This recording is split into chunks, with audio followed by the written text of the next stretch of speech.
What's up, everyone? Welcome. We are live right now on Cannabis, and if you're watching us on YouTube, thank you so much for joining us. We have a great show for you today. We are going to be talking all about mushrooms today. We have there's a movie called Sporelandia, and we have Mathew from the movie. He's going to be on the show. We're going to be talking about the movie, and then we're also going to be talking about JR has a really cool section in the show there. We're going to be talking about your own mushroom garden in the backyard. So we're gonna go over some tips so you can grow your own. So stay tuned for that. But before we do, I need to make a couple shout outs. First off, shout out to everyone in the Cannabis community. We live stream these interviews into the community so folks can join us and ask questions. We also do giveaways. I'm sending out a bunch of seeds right now. I've got a bunch of seeds from Neptune Farms that are going to be going out soon. So if you want to be a part of that, search Cannabis in the App Store and use the code BUZZ at checkout. There's a promo code section. Use the code BUZZ and it'll give you 1 free month membership of our members only community. It's a social media app where you can post all the stuff that you want, all the mushrooms, cannabis content, all that kind of stuff, so you don't have to worry about it being taken down. Join us over there. And then last shout out, a couple shout outs on my end. Shout outs to Lost Coast Plant Therapy. Really great IPM spray that you can use in veg and in bloom if you need to. I've been using it in my outdoor garden. It's especially helpful for you outdoor growers. So look up Lost Coast Plant Therapy on Amazon or go to their website, and we really appreciate their support. And then last shout out on my end that's very pertinent to this show. If you like what we're talking about growing your own mushrooms, go to SacredThreeMushrooms.com. There, they'll have links to buying spores, so you can get your own mushrooms of all sorts of different varieties. And then they also have grow kits as well if you want to grow inside. So go to Sacred Three Mushrooms, and I believe they have the code Cannabis for a discount at checkout. So use it over there. And then I'm going to throw it over to JR for the rest. Thanks, Q. Today we're going to talk some Tiki announcements. He's got the killer strains from outer space.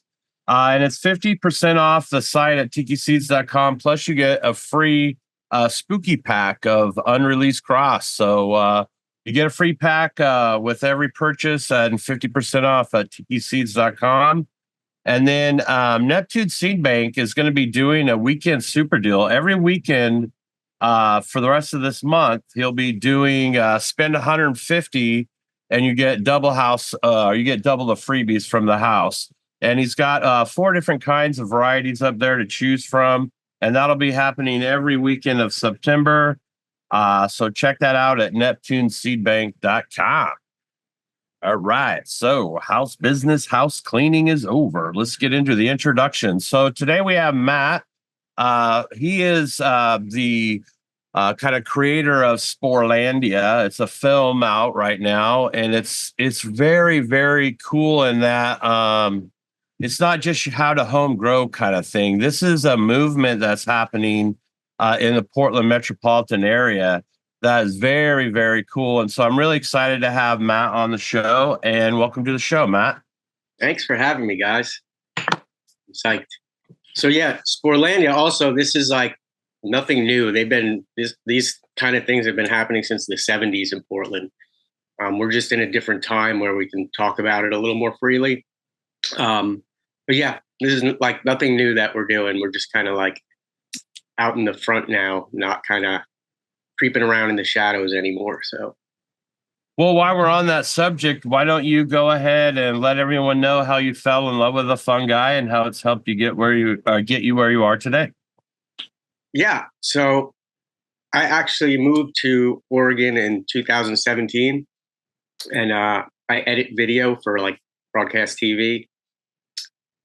Shortly after moving to Oregon, I go out on hikes. Somebody told me, "Oh, you're into mushrooms. You should kind of look into wild forage mushrooms out there." So I went off the path a little bit, found a couple of chanterelles, and like that was pretty much it. The whole mushroom world opened up to me. Foraging is incredible. Like never thought I would find a passion that I loved so much. This kind of like late life, about 50 now. So previously it was running around with a camera, filming everything, editing, telling little stories. So finding something else that I love to do as much as that, which is like foraging and mushroom hunting and growing mushrooms, is amazing. And just foraging as well is like, it's exciting. It's like fishing or any other kind of, you get this like dopamine hit when you find your little patch. It's a lot of fun. It's magical, huh? It is. So yeah, that's kind of how it went for me. I'm still kind of pretty new to everything, and I'm always reminding myself that people have been doing this for years, and we're just kind of doing it right alongside of them. And so, kind of speaking to that, in the Portland metropolitan in Oregon, you have a little bit more freedom to flex a little bit, I guess you might say. Can you kind of talk about that a little bit? So I'm not sure what I think it's kind of, I don't know what that freedom would be. So I could actually go talk a little bit. This could lead into Sporelandia because, we have measure 109 and measure 110. And I'll explain what those are real quick. 109 is a regulated psilocybin network. And then you have measure 110, which decriminalized all hard drugs in Oregon. That happened in 2020 through voter initiatives. Now, before that, there was a movement happening, and it was to decriminalize entheogens and plant medicine. And it was really exciting. There were a bunch of meetings. And then one day, it was like the plug was pulled on that. And they said, we're going to do this regulated 109, and everybody else will be protected under 110. So nobody has to worry. So anybody growing in mushrooms was not really protected, but so you could have up to 10 grams under 110. So that was kind of the end of the decriminalized plant medicine and entheogens, and that's 109 and 110 happened. And now we have 109, which is very expensive and it's a little inclusive. It's not really for everybody, especially Oregonians in general. And 110 just got, Flipped. Turned over. Yeah. So no protections anymore. So I'm not sure what freedoms we can flex. I think it's kind of just, Well, I think my point to that is in the Portland metropolitan area, the local law enforcement may not have the same kind of hard on as say those folks over in John Day or Pendleton. You know what I mean? Absolutely. I'm from New York, and there's like healthy paranoia in New York. Yeah, right. Healthy paranoia. I like out here. I do feel a little easier. Like there's other shit going on, and these are they're not really worried about this stuff. But yeah, the wood lover stuff, the outdoor stuff is all new to me. So I'm a couple years into it, but I found it amazing that it was in the parks. It was really easy to grow them in the parks. Like, I don't think people realize how simple it is to, like, if you find some, to like expand that. I had no idea. The guys in Sporelandia actually showed me pretty much everything that I know about wood lovers. So yeah, I'll jump back to 109 and 110. So they're dead, and Sporelandia is perfect example of why people should know how to propagate those mushrooms.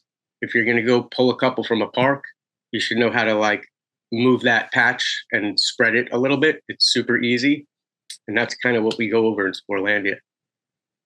Yeah, that's really cool. Yeah, gives people like confidence, something tangible. They watch it and they can say, yeah, I could do that. I'm going to go do that. So what are some of the popular therapeutic strains that backyard wood lovers can grow? So I'm not sure, like, I think they're all therapeutic, but there's Psilocybe ovoidiocystidiata, which are ovoids. That's kind of those in cyanescence are what's in Sporelandia. And then you have azarescents, which are another wood-loving species. But the amazing thing is there's people going out and finding new species every day, all the time. They just found a new one in Africa. And again, like, so I was saying, there's people who have been doing this for years and years, dating back to the 60s, but there's a new generation of mycologists who are going even harder. and they're like DNA sequencing all their mushrooms. They're getting them tested. They're finding out exactly what they are. New species that were the same thing. It's now being cleared up. So watching that happen too is really cool. You know, some of the old school mycologists could probably like, you know, learn a lot from these young dudes. Yeah, it's really cool. That just we have kind of a bit of a view into that through one of our sponsors of the show and a friend of the show, Tanazi, and we just did an episode with him recently, and he's starting to test his the mushrooms that he's growing and cultivating, and it's really neat to hear the types of things people are learning from the ability to test. And so there's just all sorts of like exploration going on. It's really cool to see. Oh yeah, for sure. I think it's also kind of cool that, you know, those blendings of the bro and the, you know, our foraging ancestors who've passed things down to us has now been able to kind of blend with science, like real lab science. And we can start looking at maybe some of the entourage effects of some of these mushrooms, because I know now that I've done a few batches of my own, that there is differences. They're not all one and the same, and that their effects and everything about them can be very different in their, you know, in the way they onset and feel. Definitely. And then you start mixing them together and you're like, oh, now we're in a whole different world. That's cool. So are the types of mushroom varieties that folks are growing, are they primarily wood loving species, or are people able to grow like more manure, you know, dung loving species of mushrooms? So the cubensis is what most people are growing in their homes in tubs, and the wood lovers are just a different species of psilocybes that grow outside. But people are starting to cultivate the wood lovers indoors as well. So it's really constantly changing and building.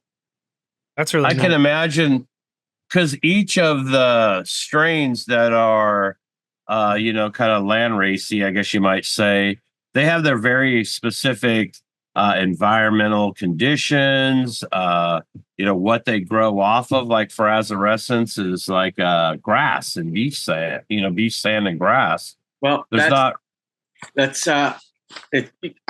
You can keep going. I'll chime in after. Well, I just think that, you know, trying to recreate that, you know, indoors with the grass and the sand, and that seems like it would present a whole different set of challenges to just trying to grain out some, you know, or cake out some grain and, you know, pop some cubensis. Definitely. So growing mushrooms, you can, but where I've kind of found success is I'm not scared to fail. So I just cowboy it and I do it. I put the thing in the thing and I let it go and see what happens. Right. And a lot of times it just goes. I won't have a prolific flush. So you were talking about Azzies growing in the sand. I grew them in my strawberry bed in my backyard. Wow. So a lot of people were like, oh, bullshit. But they were Azzies. I confirmed it with several people who were, you know, I put that Azzy spot in there. They were Azzies and they were beautiful. But yeah, they grew on wood chips in my backyard. So that's so cool. Yeah. So you could pretty much kind of always just kind of like go for it. I think people overthink things a little too much, like for a sterile environment or whatever it is with mushrooms. It's like just kind of go for it. Yeah. That's really cool. Before we go into the next like segment, which is going to be more about growing, I was going to ask you about kind of growing inside. Are they on the wood loving species? Would that look like a tub full of wood chips or something like that? Like, how do people do that? That's really cool to hear. Yeah, I've seen that. Exactly that, like tub of wood chips, and there'll be just mushrooms fruiting off the wood chips. And some people will do it in a bag, but they're not using wood chips. They're making a substrate that would, I guess, have similar nutrients to what the wood chips would be. Yeah. And then have them in bag rows, top fruiting on the bags. That's really cool. Yeah. Yeah, it's absolutely cool. I've never really tried it, but it's amazing what people are doing now. So and it's cool. I think. Yeah. Sorry, go ahead, Q. no, JR, you could do it. Go ahead. I just think that as more people, like you said, are just willing to throw caution in the wind and start doing some of these trials themselves, that's how innovation happens. You know what I mean? Absolutely. Because although I didn't have like a prolific fruiting, there were maybe like a handful of mushrooms. There's probably somebody who's a lot smarter than me who's like, okay, that shit can be done, and got granular and made like their backyard patch. So it's important for people to just kind of like go for it, no matter how beginner you are. You never know what's going to happen, you know? So what I was going to jump in before is we'll kind of jump into the next section, talking about setting up a backyard grow. So what are the basic steps in setting up a backyard mushroom grow?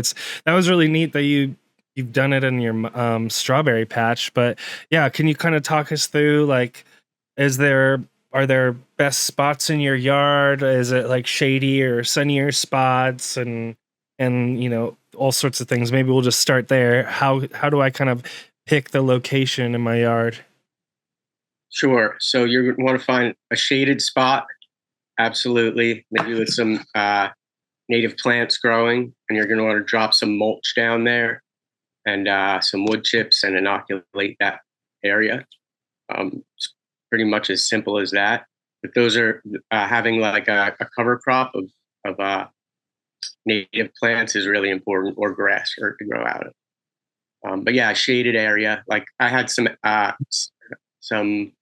ovoids growing in my raspberry patch. I was super psyched, but in a day they were fried. First day of sun, because there was nothing covering them. The raspberries were very thick, so having something, a cover crop of some kind, is really important too. Interesting. Yeah, and irrigation. Okay, so sorry, so your wood chips, is it a type of wood chip, like a certain type of wood? So as long as you don't have like all cedar, it could be mixed hardwood is okay. I get Chip Drop here in Oregon. It's just Chip Drop ties into the network of arborists around, and you just put your name on the list. And as soon as an arborist takes down a tree and doesn't know what to do with it, they drop it off in front of your house. And I've always just gotten mixed hardwood. Cedar's in there, but that's fine. It's woody debris that that they like to grow on. Yeah. And so once you establish your patch, you can continue to feed just wood chips, and that's fine. Yeah. And so once you have your cover crop, like say you got your strawberry patch, you're just going to put wood chips all up in there, and then. So after my Azzies fruited, I let most of them go sporulate and go back into the earth. At the end of the season, I just wheelbarrowed in more chips and just dumped them in the whole area and laid them out, dispersed it nice and thick. And, now that my mycelium has fresh wood to start chomping down on. Because if you dig up where your wine caps where your wine caps were, all the chips right now are dirt. Like wine cap especially eats those wood chips so fast and aggressively, you're going to just find dirt under there. Yeah. I noticed that I've already had to layer on wood chips on there like a couple times because it just keeps getting broke down. Yeah, the wine caps will do that for sure. Ovoids are kind of aggressive like that too.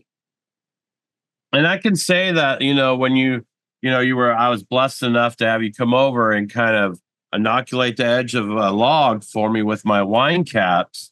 And we didn't expect to see anything of those until next spring. But with the kind of the warm rain that we've had over the last week here in the Willamette Valley, I've already harvested, quite a few wine caps already. And I'm really stoked about that. I can't believe how easy it is to grow these culinary mushrooms. And I mean, what are they, like $12 to $16 a pound?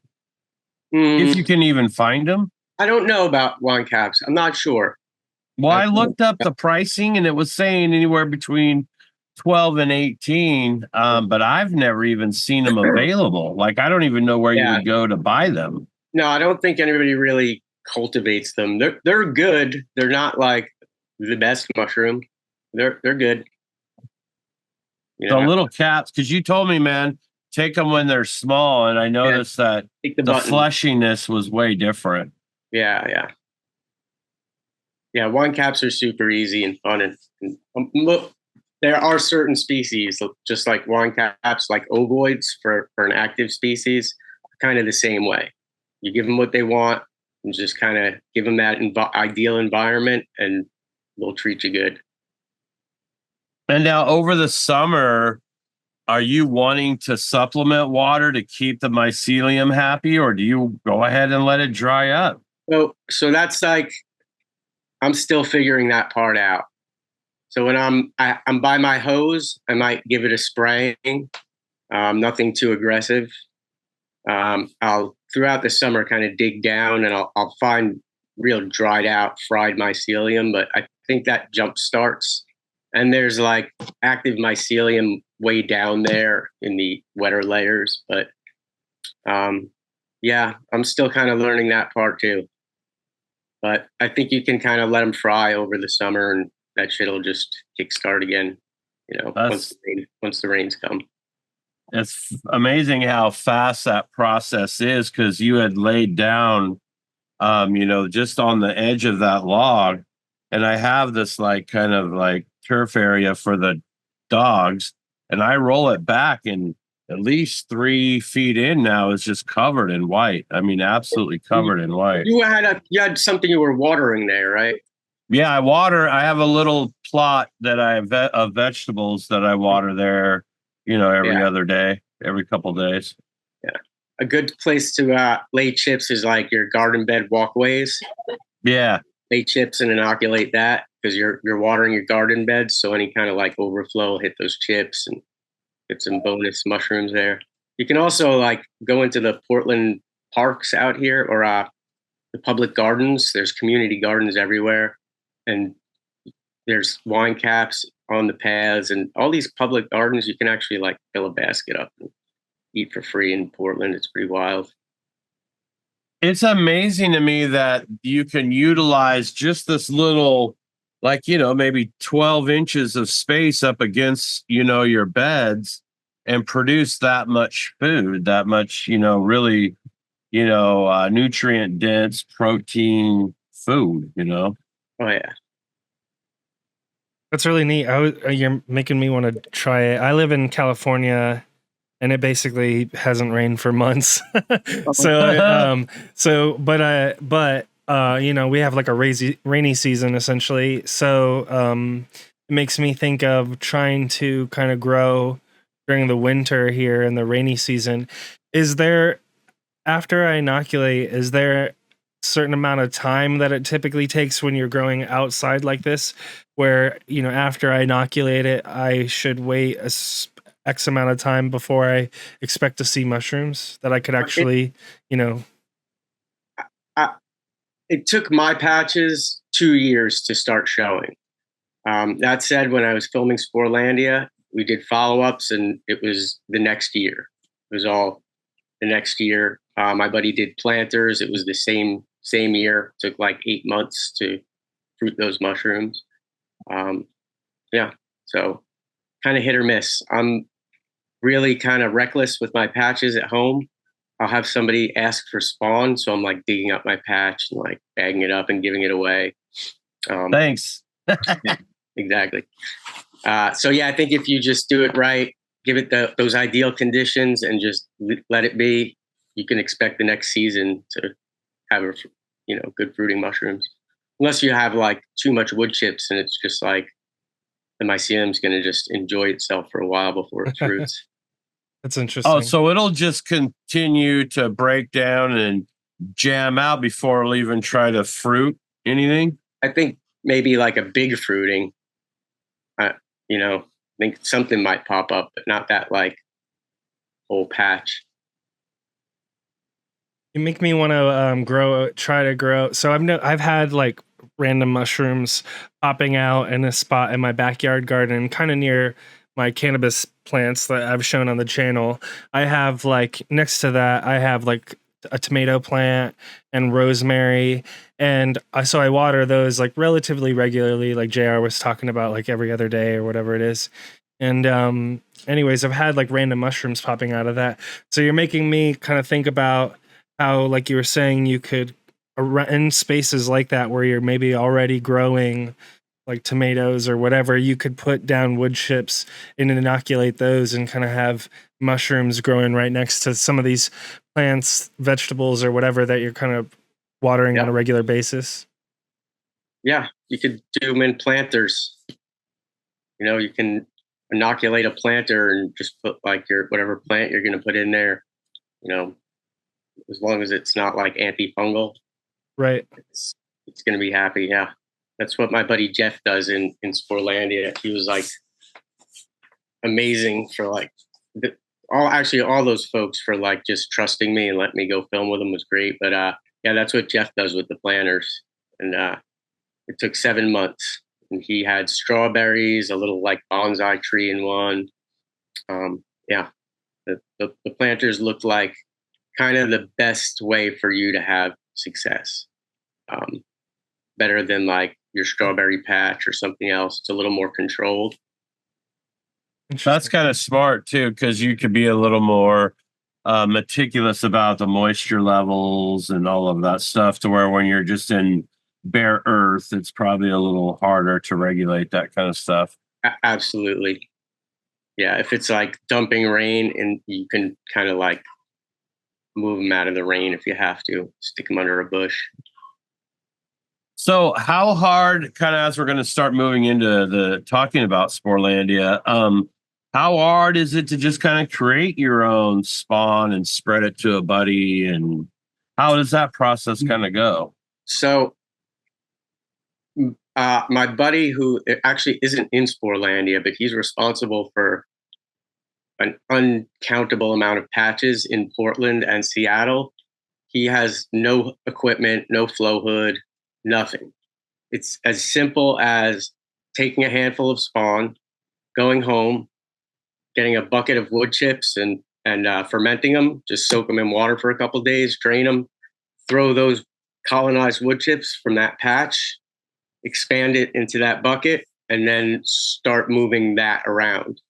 And it's as easy as that. It's super uncomplicated.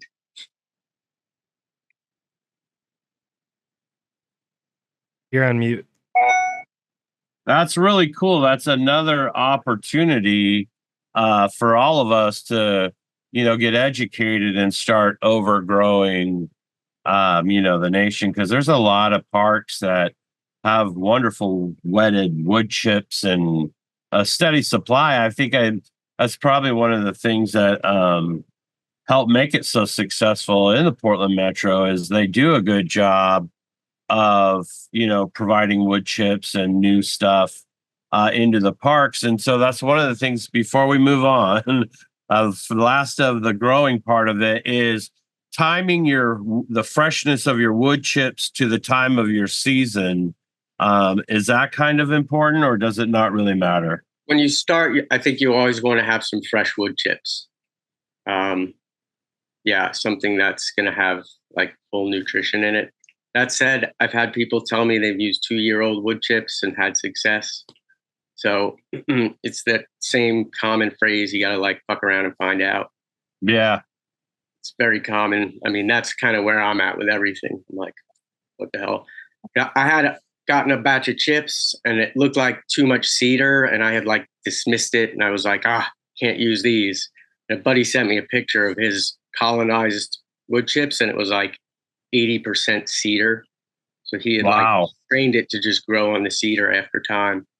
That's too, and that's wild, because cedar is very acidic and very harsh. Absolutely. But yeah, so to make the actual spawn, it's just, if you know where a patch is, just grab some of that mycelium, and your safest bet is grabbing the mycelium right from under a fruit.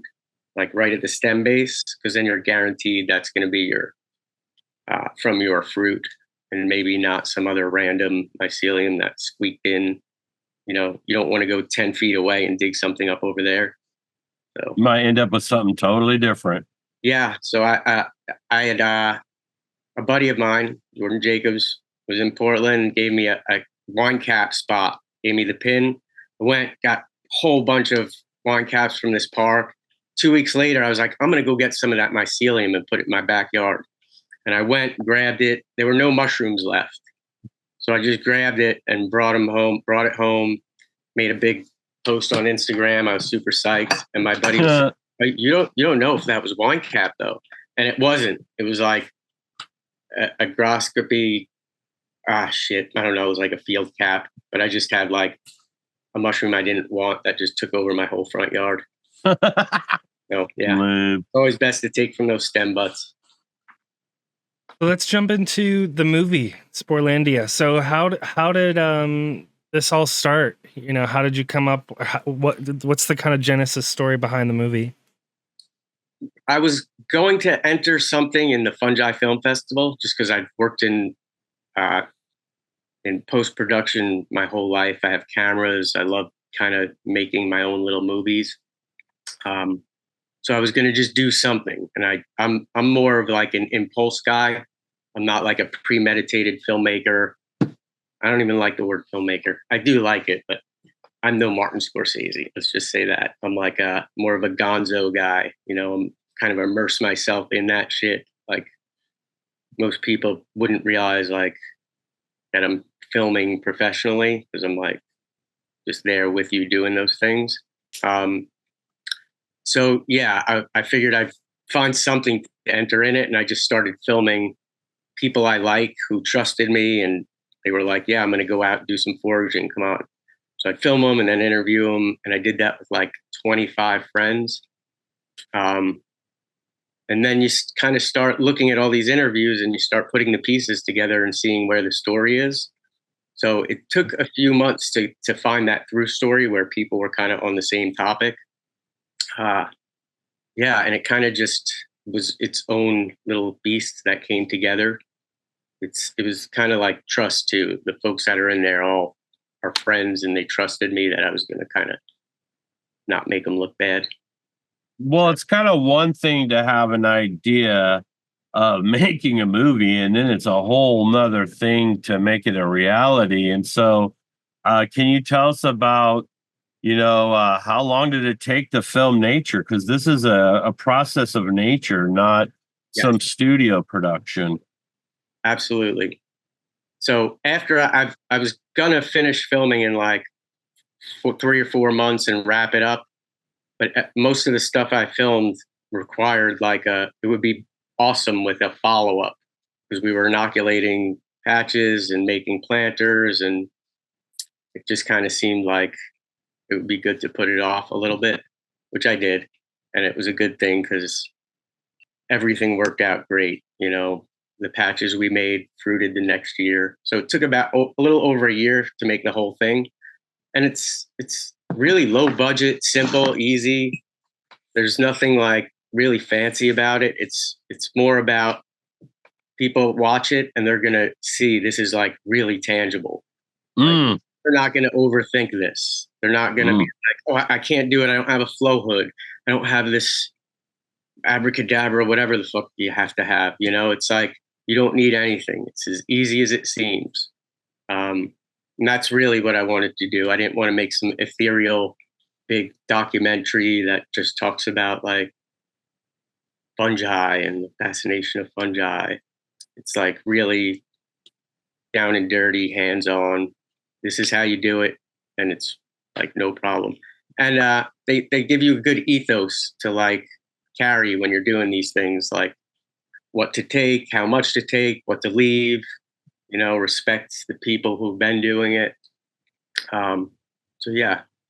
I got to see the first episode on Sporelandia.net. And the way you are setting it up, it does seem like there's a lot of tangible information that a tremendous amount of people in our society can glean from. You know what I mean? Even if they're not maybe taking those steps to take responsibility to grow their own, they're getting insight into a world and maybe a therapeutic that could help them on very, very, very many levels. And I think that's a noble cause. And like I said, I feel like within that first episode, you do a good job of grabbing that by setting that up. Yeah. And the whole, what's surrounding Sporelandia is what's not in it is measure 109 and 110 and where we're at now. We're left with nothing. Like the average Oregonian can't walk around with a bag of mushrooms, and you sure as shit aren't going to be able to afford thousands of dollars to take part in a psychedelic journey and measure 109. So we're kind of back to where we were with nothing, no protection. So propagating these in public spaces in your backyard, and when you have enough, like, keep going, keep putting it out there, decentralize it. People who can't afford these measure 109, whatever they are, people can just come and know that a friend of a friend will know what park to go to and help you get those mushrooms. Like, it should be accessible for everyone really easily. Well, I think something that happens in the cannabis community is they legislate laws that they economically can't enforce. Do you feel that might be kind of the same with the mushroom community, or do you think they have a new kind of hard on for it? No, I think mushrooms, I think it's kind of the same. Actually, I think mushrooms are like breezing through compared to cannabis. Yeah. Cannabis is demonized, still is demonized, and which is ridiculous because it's actually, in my eyes, it's a little safer as a recreational drug thing to use than mushrooms. Mushrooms are like mind altering medicine, and cannabis is medicine in its own right, but it's not quite as mind altering, It's not like grasping onto your serotonin levels, and it's not taking you and telling you the truth of your life and making you face all these things. It's kind of like yeah. a different ball game. So cannabis just got like such a bad rap forever. I think mushrooms now are like, the face of mushrooms are veterans and moms. Yeah. Who wants to stop that? Right. And with you got folks like Sanjay Gupta going on CNN and talking about therapeutic values for depression and PTSD. Of course, at the same time, he's telling you don't take wilds, only do synthetics. But the point is that opening up to the fungi, I think, like you said, has been a lot more accepting to the general public. Because I go into my Fred Meyer's, and there's like magic mushroom shirts, and they're just selling it, rugs. It's really getting out there. It was kind of, I don't know. I'm always like in the back of my mind, mindful of things. And so I just thought it was strange to all of a sudden just see all this mushroom stuff popping up everywhere.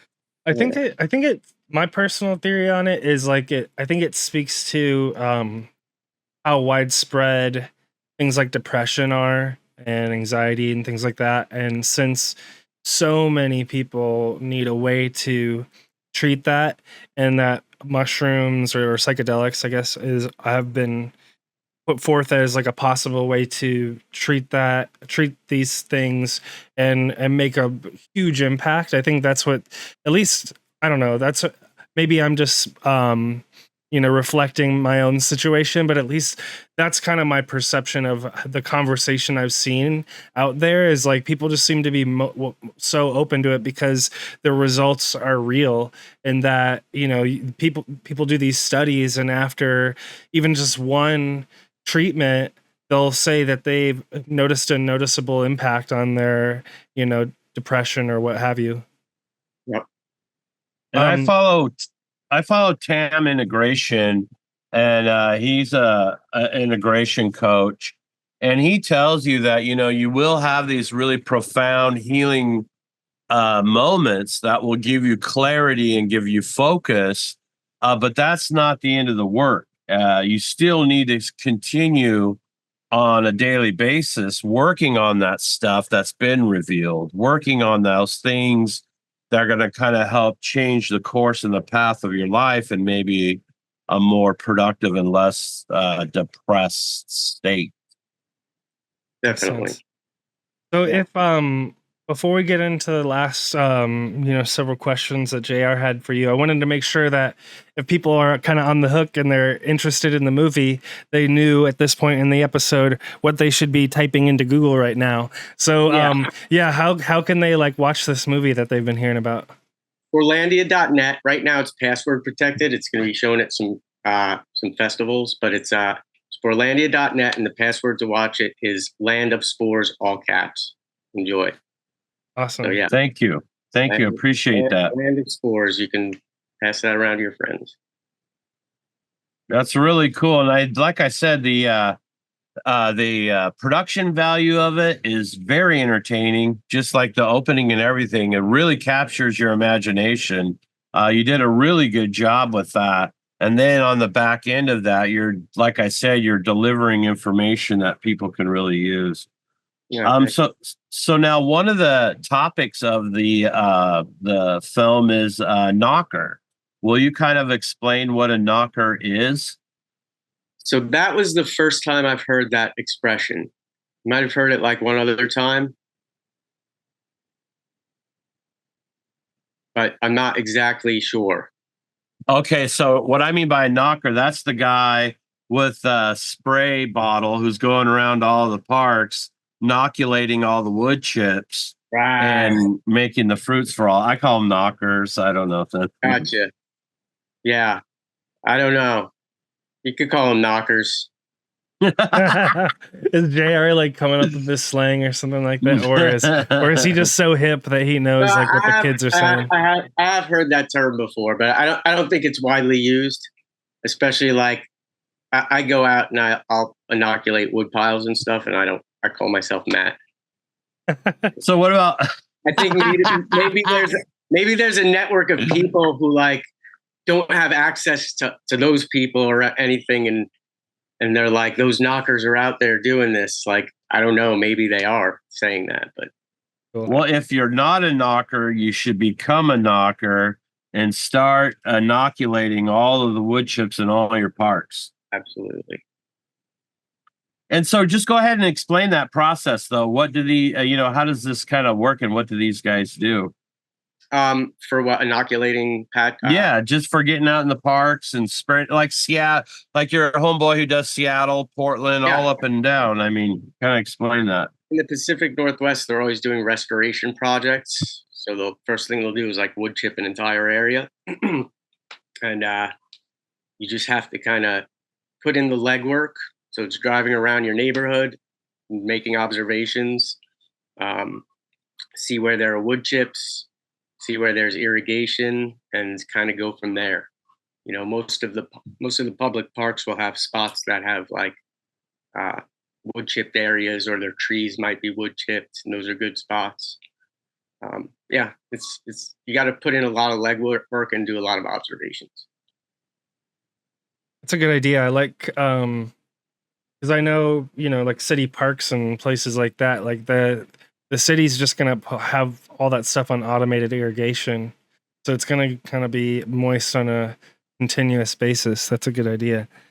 For free. Those are the best ones. Yeah, for sure.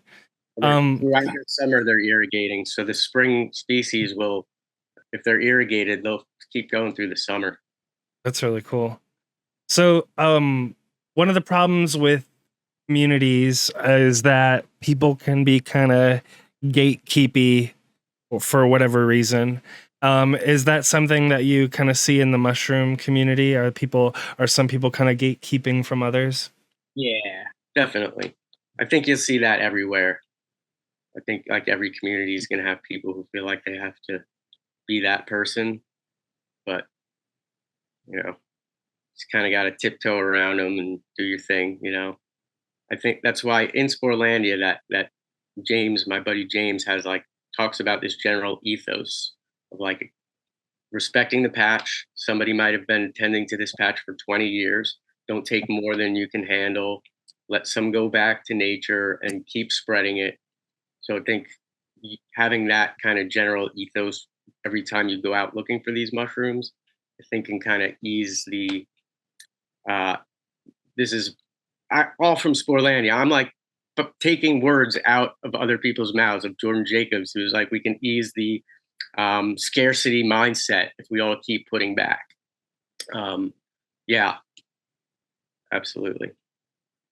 I like that same concept within our cannabis community in that we can grow our own, we can be responsible for our own, and then we can share amongst our community and or use it as a form of capital to get things and to do things and accomplish things. And I think that whole mindset of gatekeeping or just the idea of hoarding knowledge and so that you can somehow benefit over somebody else. I think that kind of mentality is hopefully a dying one, and we're going to have to lift each other up to get through all this, mess that we're all in, anyways.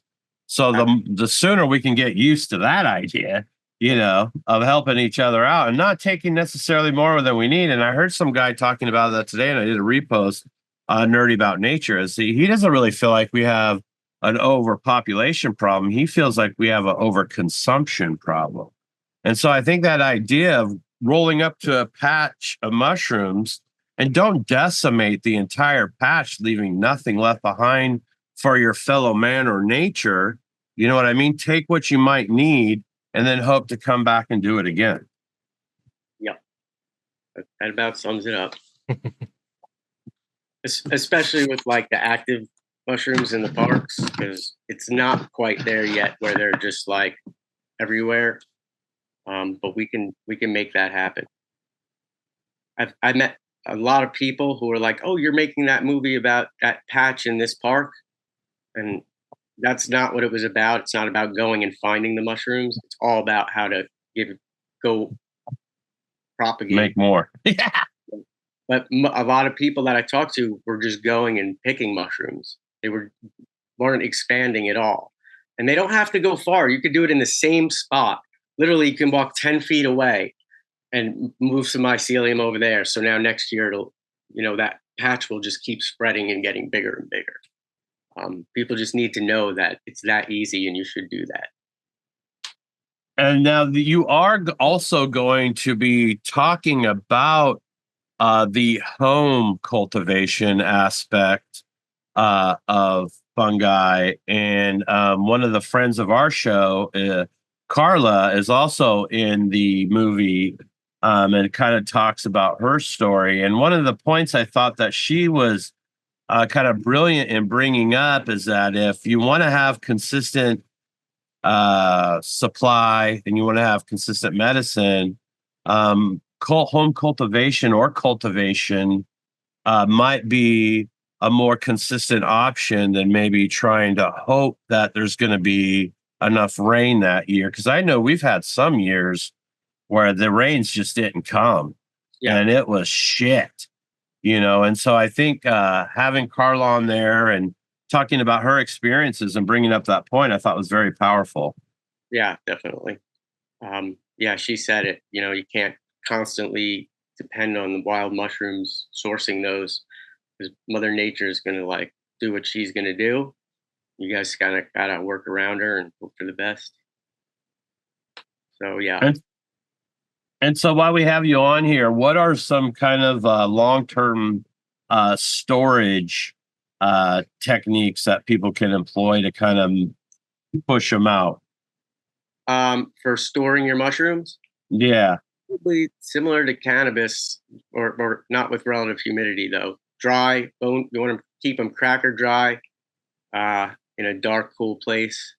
It's like light and oxygen are enemies of potency, I believe. So yeah, dark, cool place. If you can vacuum seal them, vacuum seal them. I've had mushrooms that were over a year old and they were still absolutely fine. I didn't notice any major potency loss. It was still all good. And I've cooked them at 800 degrees on a pizza, fried them down, and they were still hit really well. So I used to be told you can't cook your mushrooms, the heat, you'll like degrade the potency, but no problems there either. It still works. Yeah, it works. That's funny. Are there like if someone's interested in connecting with a local scene or finding out, I guess, if there's a local scene for this sort of thing, have you heard of like Facebook groups, or I'm wondering if there's like subreddits, or are there websites? I don't know. Are there places that There folks are. gather? I think once you start typing mushrooms and myco events into your search engines, mushroom festivals, the algorithm will just push that to you. Right. But like every town, every county has mushroom festivals. They're everywhere now. Like here in Oregon, especially. I think California, there's a lot too. Yeah. So I think just a few searches will kind of show you what's up, and then attending those is where you meet everyone. Like that's where you really start connecting with people. Yeah, I think here in Oregon we have that Rad Myco that's Yeah. going to be happening towards the end of September in Malina, Oregon. That one looks pretty awesome. I mean, they're talking about speakers, artists. Have you attended that event before? I went to the last one that was 2 years ago. Yeah, It was pretty intense. It was like school. I can't wait. Every I'm workshop excited. was like learning for me. There was a lot of stuff that was still new to me, so it was really intense. Like you can attend Rad Myco, or you can spend one season attending festivals, and if you really like listen and take notes like you were in school, you can get all the baseline for mycology to like do whatever you want to do. You'll have that all the understanding to move forward and not worry about things. Yeah, that's kind of how it was for us with cannabis. They would have the Indo Expos, but I was always hitting the seminars and listening, because that's where you hear a lot of the most innovative stuff and people with actual educated backgrounds, Yeah. rather than just bro science from homie down the hall. And you'll find good speakers and workshops, and they want you to succeed. It's usually people who've been down that path of failure and worked it out. And yeah, I like those people who want to like set you up for success. Yeah, I'm hoping to do a bunch of filming there. I'm trying to get out, and get to as many events, seminars, stuff like that as I can to get it up on the Cannabuzz's YouTube channel for people to check out. So now, when is going to be your next release of your next episode for Sporelandia? I have no schedule for it. Oh, okay. Yeah. So I'm not gonna like. I was actually stressed out over that one piece for a while. I'm just putting it out there. I'd committed to it, and I was gonna make something, but it was constantly delaying, and it was stressful. And in the end, I was like, I'm not gonna stress anything. I'm gonna do them casually. When I'm happy with something, I'm gonna put it out. So I think next year I'll put out another long piece, but in between that, it's going to be small 60-second little like nuggets of mycology. Um, I think these longer 15-minute little films, little short pieces, are not really social media friendly. Yeah. Most people, if they're on their phone, they're not going to sit and watch it.